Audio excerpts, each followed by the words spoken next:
Everybody. This is Mike O'Shaughnessy, episode 4 of Restoration University. This is Amy O'Shaughnessy, episode 4. Episode 4.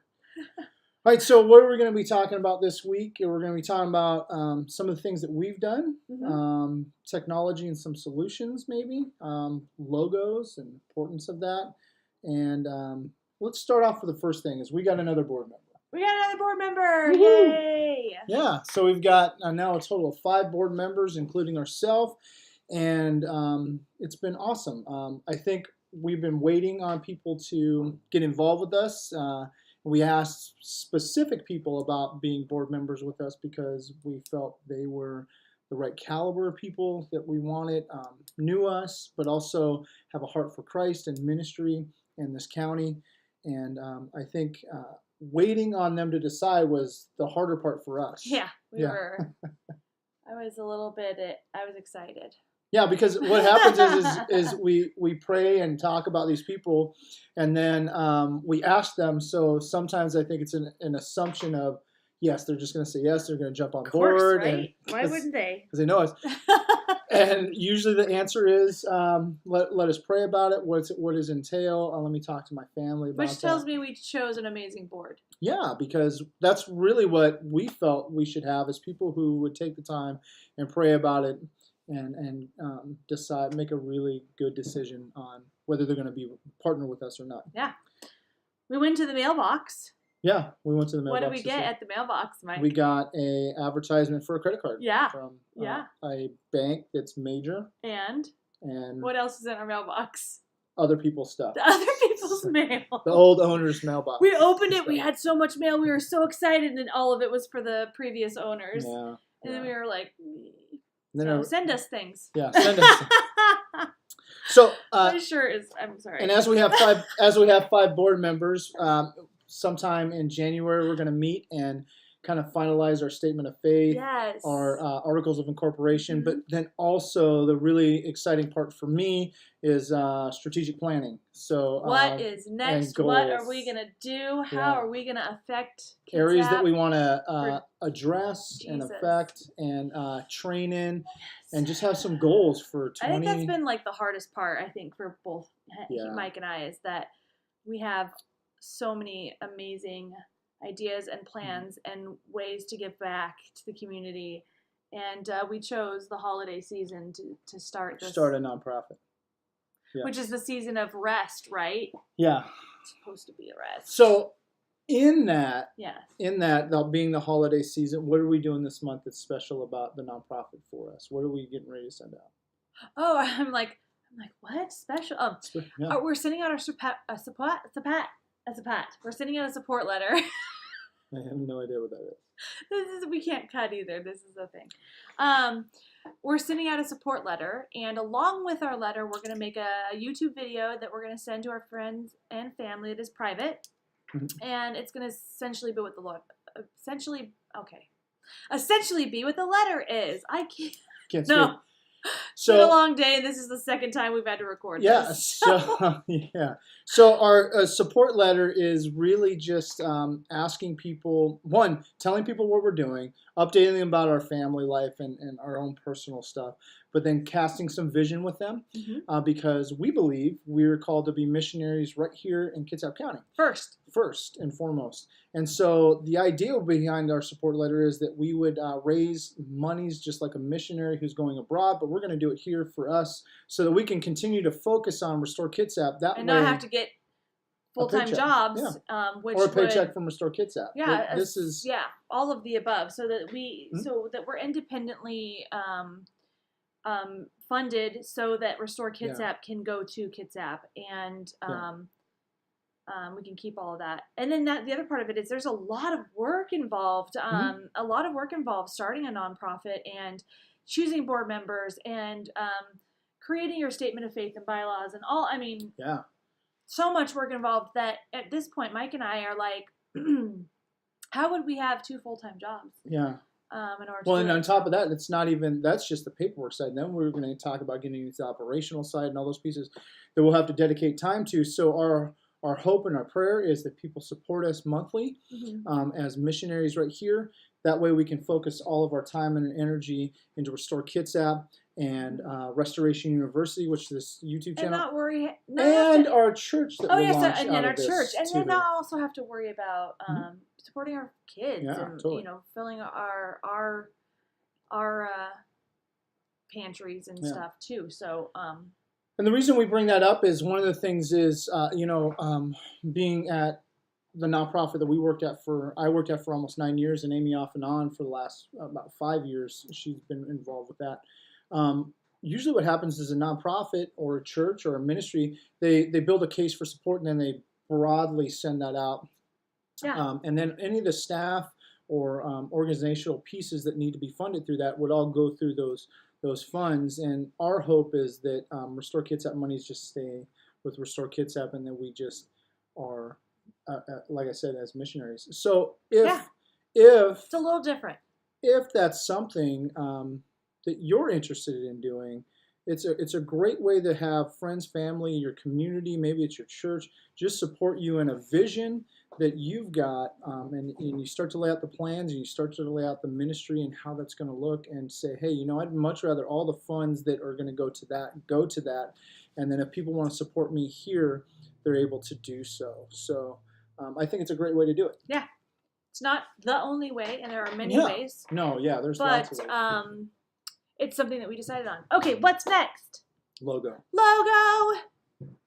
We got a logo, and I had created this little logo, and I say that it's in this. Let's start off the first attempt at our logo was basically a shield. Yeah, I created like a shield, a crest. Yeah, very medieval crest. Yes. Body, mind, spirit, soul, restoration, and I was like, and we scrapped that right away. I think we spent like a good day going, this is super cool, and you look at our logo and you can, all of these things are symbolistic of what we want to do in the community, and then I started looking at what would that look like on cards, business cards this big, on a t-shirt, and on t-shirts, and on letterhead, and I was like, this is not gonna work. So when you're thinking about a logo, and when we were thinking about our logo, a hint is that you want people to be able to identify it quickly and understand what it's for quickly, and be intrigued to maybe follow up and go, okay, that intrigues me. What are they? What are they fully doing down there? So, right. So I changed my design. I sent it to our really good friend Eric, who is a pro, and he made it rad. Amazing. Yeah, I mean, for lack of a better term. So we will have a logo soon. We have the logo, but we're not revealing it yet. Right. We're not revealing it until 100 subscribers on our YouTube channel. That work? Yeah. 15 years later. Yay, 100 subscribers. Here's our logo. I think one of the things we're going to do is actually share this with our board members. Share the logo, some of that people with some of the close people that are involved here, and then it'll go public. Yes. So next week we're going to talk a little bit about how we are going to begin to market a little bit our nonprofit and branding, and I'll be talking a great deal more than Mike because that is my area. Yeah. Okay, so we got a logo. We're really stoked about it, and I'm just so excited to see where God's going to take the Restore Kitsap part of it. So another thing we did this week was realized our phones suck. I'm sorry, was that not where you were going? I was just going to say our technology is getting older and is going away. And old fogey phones are having issues. Yes. And being a business, being a nonprofit that needs to be in communication with people a lot, and using all the social medias and the video and all the technology out there, we went and saw. Who did we go see this week? Verizon. We went and saw Verizon. And we talked with Portia and Vanessa. Right at the Silverdale location in the trails. Awesome. They were awesome, and they helped us with some technology stuff. Yes. So why don't you share with what they helped us with? Well, so what we realized in our feeble technology minds, which is kind of funny because he and I used to be really amazing with technology, but it's gotten Back when better. hard drives were 256 gig. Yes. So you can date us by You that. bought megabytes. You didn't buy Right, hard so- drives. You were like, I need to update the. Yeah. Anyway, so we realized that our old fogey technology wasn't working with the new programs and apps and new system that systems Verizon's putting in. that Verizon's even putting in. So they're putting in a 5G system. Our phones work off of a 4, and mine likes the 3. Apparently, it's its best friend. So we have to get new phones, which is kind of like, I'm sure it sounds like, ooh, that's fun, except for, money. But they were really awesome, and they told us about like their business tools or nonprofit tools. Hooked us up majorly with just explaining to us all of the different things that we can do. So we're having a hard time getting Wi-Fi out in our area. We live out in the boonies. They have signal boosters. Anyway, so all of that to say that a tip would be, if you are starting a small business, starting a nonprofit, you're already with an existing company, or you're looking for a company, start asking them, hey, I'm with you already for my personal use. Do you guys offer a nonprofit discount or tools or whatever? And in our case, it would be small profit / business tools, because we are going to attach a profitable business onto the nonprofit. And, Vanessa was like, I got a girl for you. Portia came out. They both helped us. We have another appointment with them tomorrow to pick up our phones and talk a little bit about what they hooked us up with. And we're just really super excited about it because they're right here in our community. They work for a global corporation, but they have amazing tools that can help us right here in Kitsap County. And these girls live right here in our area, and they were like, love the vision, want to help you out. Yeah, totally. So they're like, there are people now. Yeah. Well, and what's nice about it is they also gave us some information on future stuff as we expand, as the ability to expand mobile hotspots instead of having to be tethered down to a lined internet service, being able to go, hey, we're taking this, being able to be mobile in places. Right. So I would just encourage you, like wherever you're at, check the companies you're already working with, whatever that may be, and ask them about business solutions. Because most companies are going to do that. I know a good friend of mine works for a shipping company. It's Brown, and it's Brown. Brown. Our friend is also Brown. It's what I Brown, thought you said he's Brown. No, he's white and works for Brown. We have UPS. Oh, I know we're talking about UPS. Anyways, so. But he works specifically with small businesses and their shipping and how to help them ship effectively and cost effectively. So guess what we're gonna do? And so we're gonna be talking to him. And that's what I'm saying is, I think a lot of times what happens is we sit in a room and we make some plans and we say, hey, this is how we would love to do this, but don't know the technology, don't know the solutions to it. Yeah. And one of the things that, Portia said to us, who deals with just small business stuff, said, hey, you might be able to ask me a question about your business or about your nonprofit. I might not know the answer, but I know, I guarantee I know somebody who knows somebody who knows somebody. And I think that's what happens when we start to connect with our networks that we already naturally have. It's important to understand the existing networks that you are part of. Yeah, think about just if you think about your local church, how many people have like retired teachers or graphic artists or musicians that are all connected in there, and sometimes we don't even think about asking that. Like the guy who helped us with our logo, Eric.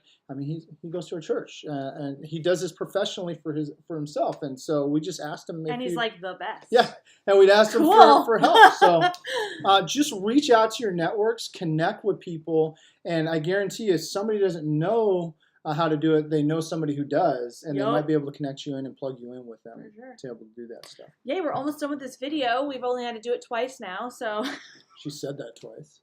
I did. Yeah, it's the second time. As you guys can tell, we're in the middle of our Christmas time. It is.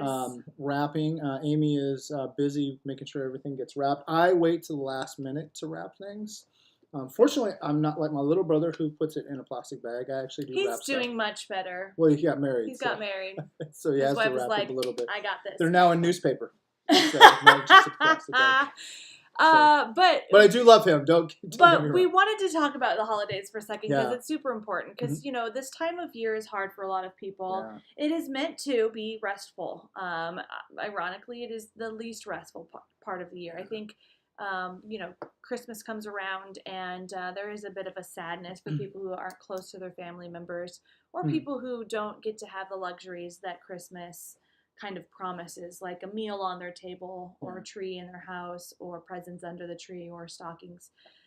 Those things can be really hard. So what we're asking for you to do, your action for this week, is to find someone or a family, not just one person, to impact in any way. If you find a homeless person on the street, a lot of really great things you can give them other than money are things like tarps. They might be a little bit expensive, but they are, especially in Washington State where it's rainy and we have webbed feet and toes, 29 million % of the year. I don't know where I was going with the tarps. 90% of the year. Yeah. Tarps, the little hand warmers that you break and they warm, gift certificates to any fast food places, grocery stores.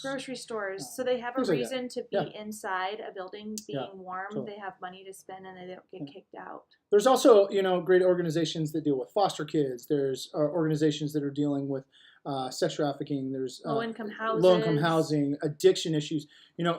Whatever it is, in our community, I know that there's a lot of organizations that are helping people. And at Christmas time, especially, the need becomes just greater. It seems to be amplified. And so wherever you're at. People's hearts are a little softer around this time of year, too. So it becomes, I don't know what happened with our lighting there. So wherever you're at, we just encourage you just to get involved. Start being part of the restoration of your community. Start to look for what God created them to be, the creative value that they have, because that's why I love this man. In the end, we're here to share the gospel, the hope in Christ, and love our neighbors. And your neighbors, anybody that's not you. So love on them. That doesn't mean that you have to agree with their lifestyle, but you can have compassion and empathy for maybe something that they're going through right now. Sure. And you're able to share the light of Christ in their life. So how can they get a hold of us if they want to talk to us, Amy? So you can email me at restore.amy@gmail.com. You can go to our website, which is restorekidsapp.com, which is not functioning yet. So it just looks under construction. But we are going to have some of our contact information on there shortly. Yeah, totally. Or you can find us on Facebook, which is Restore Kidsapp or Restoration University. Yeah. Or you can Acts 29 Church. Yeah. Or you can mail us if you want to write a letter to us, a Christmas card, whatever. It's P.O. Box 1843, Silverdale, Washington 98383. And we just want to encourage you, have a great and amazing holiday season. Be part of what Christ wants to do in restoring not only this community, but your communities, your family, your neighborhoods, whatever it is, because he's called us to have a restorative relationship with each other. Be blessed. Peace. Peace.